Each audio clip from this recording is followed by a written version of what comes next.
Hello, my name is Joshua Brent, and this is my final project for my History of Motion Picture Arts class. For my final project, I will be walking you through the history of the musical. Wait a minute, I tell you, you ain't heard nothing.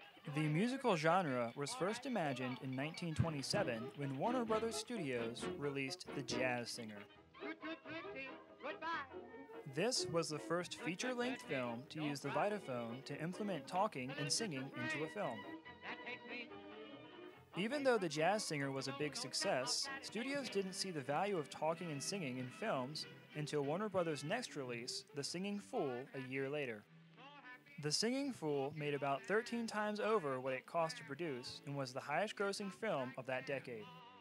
The success of talking films quickly took the industry by storm. Studios started producing one talkie after the other, and stage performers started working with studios to capture their talent for the big screen.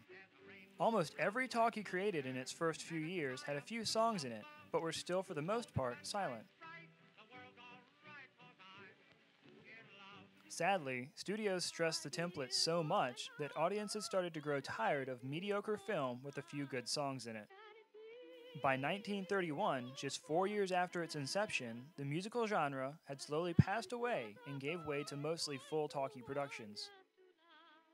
However, in 1933, Bubsy Berkeley was about to revitalize the genre by adding complex dancing numbers to the song. Couple that with the beautiful Fred Astaire and Ginger Rogers duo, and the musical genre was back with beautiful song and dance number. It wasn't until the late 1940s that a man named Arthur Freed at MGM Studios set out to change the musical genre into what it is today. Freed started writing films that were more like stage performances. These types of films had songs that fit right into the story, oftentimes as a song about a character's thoughts. This led to an entirely new formula for musicals and led to the creation of some of my favorite films. My favorite film, Singing in the Rain, was a part of this new idea.